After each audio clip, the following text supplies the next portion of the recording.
Scott Moir and Tessa Virtue skate for gold this week, fans continue to wonder, is there something more to their chemistry? As a result, fans have been getting creative and writing love stories about the couple. It's what's known as fan fiction. To chat more about this, I want to bring in Eden Lackner. She's an English literature instructor at the University of Calgary, and she specializes in fan fiction. Good morning. Welcome to our program, Eden. Good morning. What is fan fiction?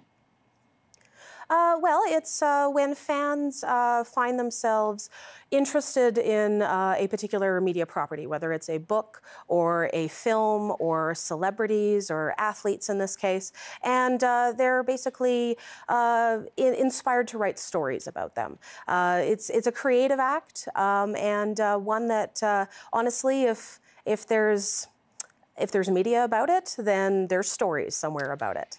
And speaking of, Tessa and Scott have been getting a ton of press, and I understand that there's over, 160 works on a single website about them alone as a couple?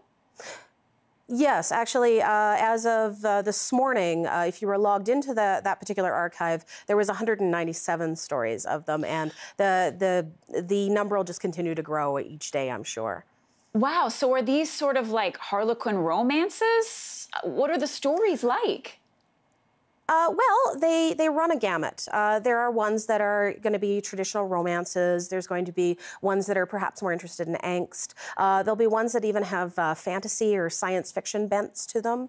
Fan fiction itself is something that really stretches across genres. And you can have stories about the normal sort of mundane world that fans take and make them into fantastical stories as much as they do into your standard romance or a mystery or even horror stories. Oh, okay. So, Eden, what do you think it is about Tessa and Scott that people have this fantasy that they are a couple or they want them to be a couple? Why are we so fascinated with them?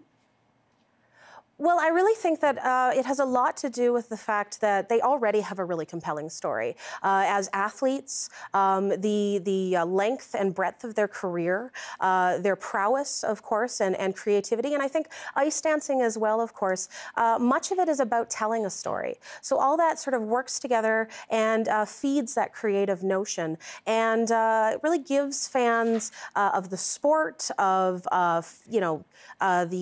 Scott and Tessa in general, the impetus to really be creative in their own right and sort of play with the what ifs. What ifs. Eden Lackner, thank you so much for being with us. We really appreciate it. Thank you.